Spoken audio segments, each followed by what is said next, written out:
Enfin, ce match se termine. J'espère que vous allez bien, les gars. On était sur le match entre Alaves et le Real. Tout ce qu'on va retenir, c'est les 3 points. Hein. Vraiment. Hein. Un peu comme le Barça hier qui s'impose 1-0 dans la douleur. Ah, aujourd'hui, c'était encore pire même.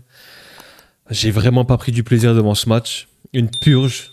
Un cirque. C'était Zavata. C'était le cirque Pinder, tout ce que vous voulez. Mais c'était catastrophique ce match. Vraiment. Un match horrible. Et heureusement, voilà, on arrive à s'imposer 1-0 sur un super but. On va revenir dessus, mais ouais, vraiment un match haché. Il y avait des fautes de partout. C'était horrible à regarder. Vraiment horrible à regarder. Et on va essayer d'analyser quand même cette purge. Déjà, les gars, on va commencer par une chose, c'est que ce Real Madrid est malade, clairement. On est sur un des pires Real Madrid de cette décennie, et je pèse mes mots. C'est absolument catastrophique ce qu'on voit depuis le début de la saison et encore aujourd'hui. Il y a clairement une crise d'identité. Il n'y a plus de personnalité, plus de style de jeu, rien du tout. Il n'y a aucune maîtrise dans ce Real Madrid. Ça part dans tous les sens. Les matchs sont hachés. Voilà, on essaie de défendre et ensuite on passe le ballon à des individualités. Puis après, on regarde ce qui se passe. Je vois absolument rien. Il n'y a pas de tactique, pas de style de jeu, pas de schéma, pas de circuit préférentiel. Moi, honnêtement, cette équipe m'inquiète de plus en plus et il va falloir absolument changer plein de choses. Ça va commencer par le coach. Va falloir se renforcer parce qu'au niveau de la qualité de l'effectif aussi, ça commence à être limite. La profondeur de banc aussi. Et ouais, moi je suis inquiète pour cette équipe. Hein. Donc là, me parlez même pas de la remontada pour mercredi parce qu'il n'y en aura pas, honnêtement. Tu vas pas avoir une équipe qui joue de la sorte et quelques jours plus tard tout changer, avoir une équipe bien structurée, organisée. Là, on est complètement déséquilibré. Ça ressemble absolument à rien. La fin de match, c'était un match ping-pong, ça partait dans tous les sens. Et ouais, franchement, c'est... Ouais, ce Real va mal. Et ce Real est malade. Franchement, ce Real commence à être malade. Hein. On parlait d'un City qui est malade, mais là, le Real, c'est la même chose pour moi. On arrive toujours à s'en sortir. Là, c'est encore une victoire, mais à quel prix et avec quels moyens? C'est complètement désorganisé. Il n'y a aucune structure, il n'y a rien qui est maîtrisé. Ça part dans tous les sens. Ouais, franchement, vite que cette saison se termine parce que ça va être long. Il reste quelques matchs. La Liga, on est toujours là à 4 points du Barça. Il y aura ce Classico. Il y aura cette finale de Copa aussi. La Ligue des Champions mercredi, je vous rappelle, j'y serai au stade. Comme tout bon supporter, moi je vais supporter mon équipe. Hein. Je vais être là-bas, j'aurai un infime espoir. Mais si je suis réaliste, voilà quoi, ça va être très très compliqué puis on va se faire éliminer. C'est dommage hein, parce que mon premier match de Ligue des Champions au stade, ce sera une élimination. J'y suis allé plusieurs fois pour des matchs de Liga, mais ce sera ma première pour une Ligue des Champions et j'ai un peu dépité. Mais bon. Ouais, crise identitaire pour ce Real Madrid. T'as quand même encore des joueurs de qualité, mais il n'y a absolument rien qui est mis en place au niveau de la tactique, au niveau du plan de jeu. On comprend rien, on voit rien. Et on va essayer de parler un petit peu de ce match où il y a eu quelques rotations. Vinny Bellingham sur le banc pour se reposer. T'avais Mbappé qui était titulaire. T'avais Tchouaméni, Valverde et Camavinga au milieu de terrain. Arda Güler titulaire à droite. Rodrigo qui retrouve un poste sur la gauche à la place de Vinny. Et derrière, un peu du classique avec Vasquez, Rudiger, Asensio et Fran Garcia. Thibaut Courtois dans les buts, bien sûr. Tu te déplaces chez une équipe qui joue le maintien. Donc attends-toi à ce qu'on te rentre dedans. Et c'est ce qui se passe. C'est ce qui se passe pendant les 5-10 premières minutes où tu n'arrives pas à respirer, à ressortir le ballon. À la veste, voilà, hein, je peux comprendre. Hein, c'est une équipe qui joue le maintien, qui va mettre l'accent sur l'aspect physique au détriment de la qualité de jeu et des joueurs. Ce qui est compréhensible en vrai, en soi. Mais voilà, ouais, dès le départ, en fait, tu galères. En fait, tu t'appelles le Real, t'es deuxième de Liga, de ton championnat, et t'es en difficulté face au 16e, face au 17e, face au 15e, C'est pas normal. Ce Real est trop faible, mais vraiment. C'est catastrophique. Et en tant que deuxième de ton championnat, tu dois montrer un peu plus de maîtrise, tu dois être conquérant, tu dois avoir un style de jeu, on doit avoir une patte. Et là, on voit absolument rien dans cette équipe. C'est horrible. Franchement, c'est horrible. Donc, voilà, on a quelques occasions, dont celle de Arda Güler où il part en profondeur Superbe appel, au passage avec la belle passe de Rudiger. Il doit faire mieux, il rate le ballon, il n'arrive pas à pousser le ballon au fond. C'est un appel où, bah, en fait, on aurait aimé voir un certain joueur, un certain Mbappé faire beaucoup plus ce genre d'appel. Où moi, j'en ai marre quand je le vois décrocher. Ça, vraiment, ça me sort par les yeux. Il décroche à outrance pour rien, à faire des transversales qui sont même pas bonnes. Il doit rester devant, il doit rester en position de numéro 9. On n'a pas besoin de lui à la création, on a assez de monde. Et franchement, moi, ça m'insupporte de le voir à chaque fois décrocher, essayer de toucher le ballon pour redoubler les passes, alors que moi, je le veux en tant que positionné en tant que numéro 9, tout simplement, pour finir les occasions. Et pour le coup, bah, en fait, à un moment donné, on le voit qu'il décroche et c'est Kamavinga qui se retrouve en poste de numéro 9. Et bah, ça lui a réussi, parce que l'ouverture du score vient de ce dépassement de fonction. Kamavinga qui est positionné très haut. Pour le coup, il y a une super passe d'Arda. Arda Güler qui trouve une passe entre les lignes un peu cachée. Ça joue une touche entre Fede Valverde et Kama. Kama, ça revient sur lui à l'entrée de la surface. Frappe magnifique enveloppée ras le poteau. Ça m'a fait vraiment plaisir pour Kama, franchement. Parce qu'il faisait une très très bonne entame de match. Il a fait un super match aussi d'ailleurs. Sans parler de son but. Il a été très bon. Et Kama, en tout cas, voilà, il faut qu'il soit régulier et constant maintenant. C'est tout ce qu'on lui demande. Parce que c'est un super joueur. C'est un joueur un peu atypique, qui a son style, son propre style.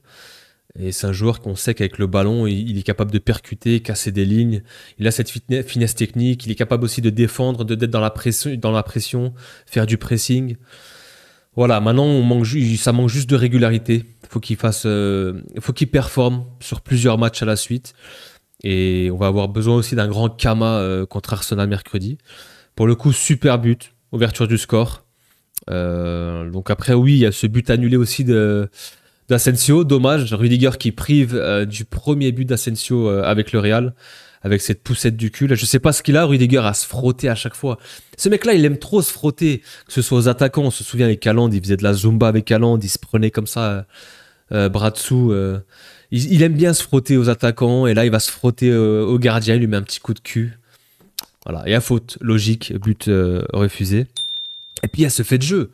Il y a ce fait de jeu assez incompréhensible où Mbappé, en fait, craque complètement, pète un câble, pète un plomb, une dinguerie. Il y a un ballon qui vient entre deux et il va pour presser. Et puis, grosse semelle au niveau du tibia sur le joueur d'Alaves. Incompréhensible. La faute est lunaire parce qu'en fait, on le voit même sur son visage, pardon. On voit qu'en fait, il fait exprès de faire mal. En fait, ça peut arriver. Par moment, tu mets une vilaine semelle et voilà, c'est dans l'élan, tu fais pas exprès, etc. Mais là, pour le coup, c'était volontaire. C'était volontaire, en tout cas. Ça se voyait que c'était volontaire. Et il vient s'essuyer sa grosse semelle. Il met vraiment ce coup. En plus, on voit, il met de la puissance sur sa semelle. Et même sur son visage, en fait, on voit un visage un peu frustré, fermé. Et c'était clairement volontaire. Donc, rouge. Sans contestation, c'est rouge tous les jours. Et par contre, ce sera, je pense aussi, plusieurs matchs de suspension. Là, pour le coup, sur cette grosse faute-là vulgaire, et où tu vois que c'est intentionnel, je pense qu'il va prendre 2, 3, voire 4 matchs de suspension. D'ailleurs, si ça dépasse 4 matchs, il pourra peut-être potentiellement rater aussi la finale de Supercoupe. Donc Mbappé s'est mis dedans. Incompréhensible, craquage complet. T'es là, t'es dans un déplacement, un match hyper important pour la Liga contre une équipe qui joue le maintien. Tu craques complet, tu fais cette faute vulgaire par frustration, par dépit, je sais pas. Tu foires ta saison parce que là, il reste quoi, 7-8 matchs. Donc tu vas rater la moitié de ces matchs-là, sûrement, probablement. Ton Pichichi, c'est fini, c'est mort. Et tu laisses ton équipe en galère. Donc là, en fait, Mbappé, craquage complet, saison terminée quasi pour lui, en fait. Le temps qu'il revienne, qu'il se remette dedans, ça se peut d'ici là, on sera plus dans la course au titre. Cette finale de Copa, de Copa, il peut la manquer aussi. Ouais, incompréhensible. Franchement, j'ai rien compris. Et, il abandonne en fait ses coéquipiers comme ça, c'est lunaire. Franchement, c'est lunaire. On revient en deuxième mi-temps, donc forcément, déjà que c'était un match très compliqué à suivre.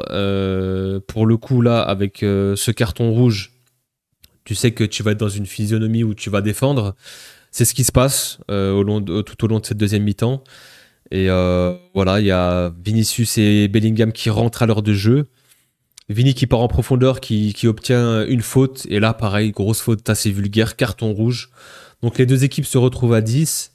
Et là, c'est n'importe quoi. Là, c'est Zavata, c'est le cirque, c'est le kick and rush, les matchs ping-pong, le hurrah football, je sais pas, mais ça part dans tous les sens. Et ça attaque pour Alaves, et ça attaque pour le Real, des espaces entre les lignes, des gros trous béants.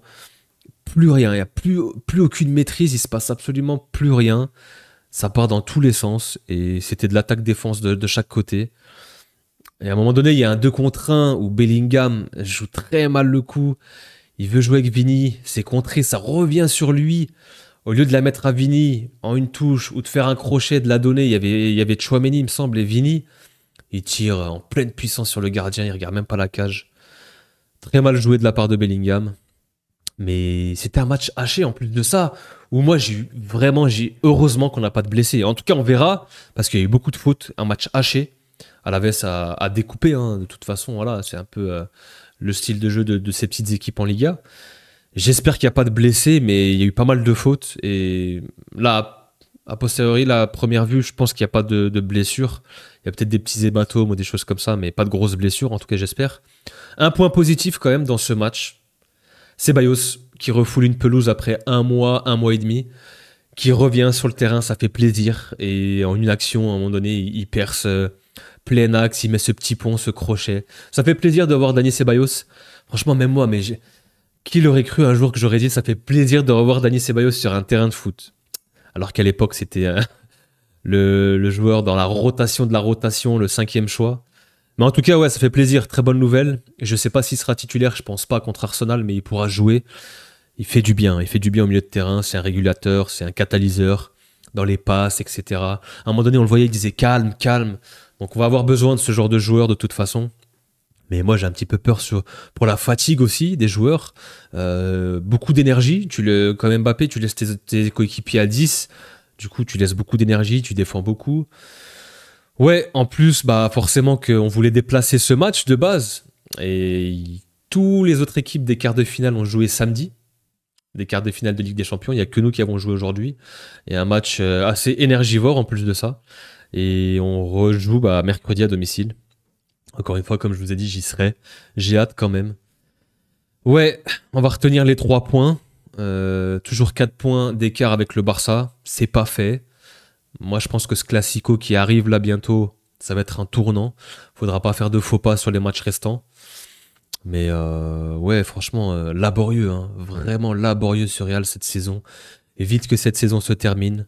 J'espère vraiment un nouveau coach parce que Ancelotti, big respect, mais être tout en haut du stade en train de prendre de la puff et vapoter, je pense qu'il a dû constater, il a dû constater en fait son équipe, il a dû réaliser en fait le niveau de son équipe d'en haut. On a une meilleure vision quand on est en hauteur et pour le coup, à mon avis, il a dû réaliser. Mais ouais, c'est compliqué, hein. Franchement, il va falloir changer, il faut un autre coach. Moi, je milite vraiment pour Xabi Alonso. Je dis pas que ça va marcher, mais au moins avoir quelque chose de nouveau, qu'on fasse une refonte, qu'on repart de zéro, qu'on achète des joueurs pour son système, hein, le 3-4-3, avec des pistons. Il y a Trent qui est déjà là, qui va arriver sûrement. On a encore des joueurs qui sont là, mais tu peux faire quelque chose de bien si tu recrutes un Højsen qui veut venir, qui fait des appels du pied au Real, un milieu de terrain, j'entends parler de McAllister ou pas, Zubimendi qui est toujours dans la course aussi. Il va falloir renouveler l'effectif, absolument, absolument, parce que à l'époque, on avait du Kroos, du Casemiro, du Modric. On avait ces joueurs de ballon qui pouvaient réguler, des Ramos, des Varane. On avait un effectif vraiment de qualité. Aujourd'hui, c'est compliqué, c'est limité. On le ressent dans les matchs. Tu le ressens. Donc, il faut un nouveau coach avec un style de jeu, une nouvelle physionomie, une nouvelle philosophie, pardon. Et puis recruter à des postes clés aussi. Offensivement, on a ce qu'il faut, mais il va falloir vraiment renforcer ce milieu et la défense. Enfin bref, pas grand chose à dire de plus sur ce match. L'essentiel, c'est les 3 points, c'est la victoire. Pas de blessés, heureusement aussi. Je serai à Madrid mercredi, comme je vous ai dit. Je m'envole mardi. Donc restez branchés. N'hésitez pas à venir sur le Instagram, etc. Il y aura des stories et puis il y aura un vlog. Je préparais un vlog aussi. Puis on espère voir au moins un beau match et avoir un peu de suspense et une belle attitude. On a le droit de perdre, on a le droit d'être éliminé. mais au moins voir une belle attitude et de l'engagement. Ce sera tout pour ce débrief, les gars. J'espère que vous avez kiffé. N'hésitez pas à liker, commenter. Rejoignez-moi aussi sur Instagram, les gars. Il n'y a pas beaucoup de gens qui sont venus. N'hésitez pas à venir sur Insta. Je poste un petit peu des stories, etc. Et merci encore à tous ceux qui sont là, qui sont présents, qui s'abonnent. Merci à tous. Et on se dit, prochain rendez-vous, ce sera à Madrid, les gars. Restez branchés. Prenez soin de vous, la famille. Peace.